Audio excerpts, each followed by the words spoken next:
Good morning বন্ধুরা, নতুন ভাগে তোমাদের স্বাগত জানাই। এ দেখো এদিকে কি দেখছে, দেখো এই দেখো আয়রন ম্যানকে দেখিয়ে উপর উত্তীত হয়ে গেছে মারাত্মক লেভেলে, যাবে আয়রন ম্যানের কাছে। তো দেখো বন্ধুরা, পড়তে চলে এসেছি, পড়ানোটা শুরু করে দিচ্ছি, আর ওদিকে কম্পিউটার প্র্যাকটিসে চলে এসছে একটা স্পেশালিস্ট গবলার, আর এ হচ্ছে সারা জীবনের ঘুরে বেড়ানো পার্টি, আর এ হচ্ছে কিছুই না জানা সোভিয়েত।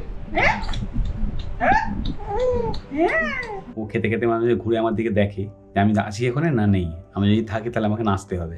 এরকম ভাবে নাচলেও মাঝে মাঝে খুব জোর হেসে ওঠে, আর হেসে তারপর আবার খেতে আরম্ভ করে দেয়। মা ওখানে খাওয়াচ্ছে, তখন এরপরে যে খাবারটা খাবে অর্থাৎ যে একটা মিলটা খাবে সেটা আমি চটপট তৈরি করে নিচ্ছি।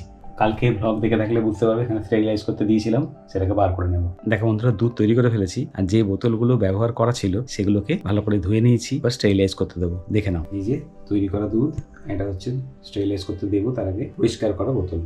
দেখো স্টেরিলাইজারে সাজানো হয়ে গেছে সব, এবার স্টেরিলাইজারটা অন করে দেবো।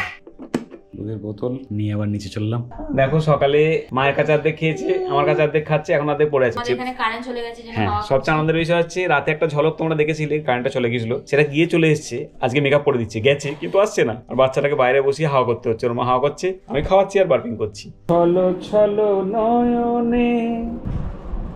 দেখো বন্ধুরা, ঘুমাচ্ছে দেখলে, বাট তার আগে খাওয়াচ্ছি দেখলে। এই মাঝখানে একটা ঘটনা ঘটলো, ও প্রচন্ড রেগে যাচ্ছিল, বিকজ কারেন্টটা যাওয়ার আগে ও সবে ঘুমিয়েছিল। কারেন্ট চলে গেছে, যতই ভাত পাকার হাওয়া করো ওর ঘুম ভেঙে গেছে। ওর মা ঠাম্মা বলছে মাটি ওকে শুইয়ে দাও, শুইয়ে দিলে ঠিক হয়ে যাবে।